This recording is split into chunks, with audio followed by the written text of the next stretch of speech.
Sometimes being young and trying things, you're so naive and you don't know any better. All you do is learn. And if you fail, it doesn't matter. And so whether I was 9, 10, 12, 16, 21, the failures were irrelevant. And whether you're 9, 12, 16, 21, 22, 24, I'm sleeping on the couch. I have a car with a hole in the floorboard. I'm living like a bum and like a student. And so what did I have to lose? And so I think that influenced me as much as anything. So it was, my dad was like, go for it. Why not? What have you got to lose? You have to sleep on a different couch. So I think that was motivation. Type of person you are, kind of points to the things you're good at. Are you 12? You're not going to know. Are you 16? You're not going to know. If you're 18, maybe if you have a special talent, right? You can throw a baseball 100 miles an hour. You can sing and your voice is incredible. You're a concert pianist. You're a chess grandmaster. If you have a specific skill set or talent that just immediately propels you to the top, you want to follow that. Yeah. But I remember having a list. I still have it. When I graduated from college, or was getting ready to graduate, and all the different industries that I thought I might want to partake in. When you find something you're good at, go for it. I was never really into technology when I was a kid, but then as I got a job that used it, I found out I was good at it. And once I found out I was good at it, then it became a lot more fun. When you're good at something, it's almost always fun, right? And once it was fun, and I combined that with my business skills, then I saw, okay, I know how to make money at this stuff because I know how to sell. Now I know tech. That gives me something I love to do. And so, what I tell people, the key is find something you love to do and be great at it. You just have to try different things, and even if 99% of them fail, you only have to be right one time. You don't have to figure it all out in advance.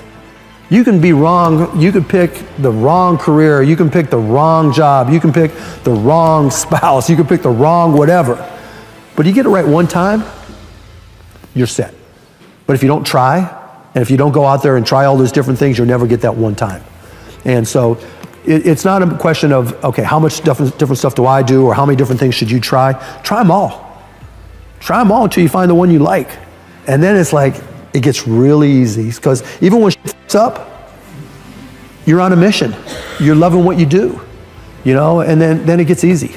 And so that's just the approach I've always tried to instill in people who work for me and myself. I knew I was wired to be excited about business. How or why, I don't know, but and there's certain guys that have the genetics to jump out of the gym, right? There's certain guys, that when they golf, they have the muscle memory and the discipline. Dirk Nowitzki may not be the most talented guy in the NBA, but his discipline and his focus to do what's necessary to be successful, he's willing to do, and combine it with being 7 feet tall and being skilled, it makes him an amazing basketball player. So it's understanding what your skill set is, finding the right place to use those skills, and then going for it. Will that make you 250 grand? It depends if you pick the right industry. But whatever industry you pick, if you outwork everybody, if you try to be a little smarter than everybody, if you try to be a better salesperson than everybody, if you try to be better prepared than everybody, you've got your best chance. Because if you don't do it and somebody else does, I have the saying, work like someone's trying to take it all away from you. I actually work like someone's spending 24 hours, working 24 hours to take it all away from you. And that's kind of the way I look at it.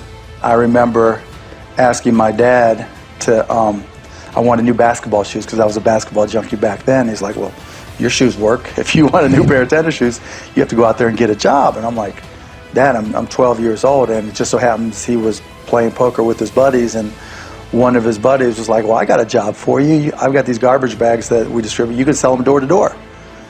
I'm like, okay. And it was when I was selling them and realizing that I liked to sell and that I could sell, and that I recognized that selling was about providing a service and creating value for people, that I knew that I would literally back then, I knew that I could always succeed. I remember I was 16, I think, when I started a stamp company and started going to stamp shows and trade shows and just working a little bit harder than other people and trading up from one stamp to the next. I remember one time I started with a quarter and bought a stamp and left with $50, thinking, hey, if I could do this, I could do anything. And it's not that everything worked. I failed a lot, but I never ever felt like I wouldn't be able to work hard enough to succeed. I also always say it's not about passion. everybody's got passion for something. Yeah. Right? Don't follow your passions, follow your efforts. Because people say, I was passionate to play baseball. I was passionate to play basketball. Yeah. Doesn't mean all of a sudden I was going to be good enough. Yeah. But I found myself being really curious about business, being really curious about technology. And that curiosity is really what drove me. And I think, particularly if you're young today, curiosity is great. Always learning and trying to find new things and being curious about new things, because that's what leads you to that path. Trying to figure out in advance, that's hard because you don't know what you don't know. Be prepared. Understand, put yourselves in the shoes of the people or the businesses that you're working with. The message that I just got on Cyberdust is a perfect example. If he would have put himself in my shoes, it would be obvious that Cyberdust is important to me. I'm trying to push everybody to message using it. I volunteered, and Dave mentioned that, hey, I'm going to be answering questions long after this is over from you people, from everybody sending me messages. So Cyberdust is obviously important to me. And so if you're able to do something that reflects something that's important to me, or whoever it is that you're working or trying to get a job with, or trying to get an internship with, or trying to get an investment from, if you can put yourself in their shoes and put yourself in context of what's important to them, your chances of being successful increase 99%, 1,000-fold, right? And one other point I'll leave with you, right?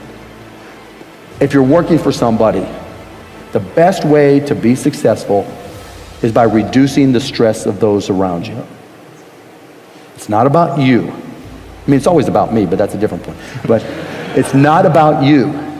It's about the people around you. If you're reducing the stress of the people around you, those people start to gravitate towards you. They want to work with you because you make going to work easier, more pleasant. You help them accomplish their goals. You help put them in a position to succeed by reducing their stress. Shark Tank, I do the show not because they're great investments, but I do the show because it sends the message to kids 8 to 80 that the American dream is alive and well. You can watch the show and come to realize that somebody out of Iowa or, the middle of nowhere in Texas can start a company and, turn it into something special.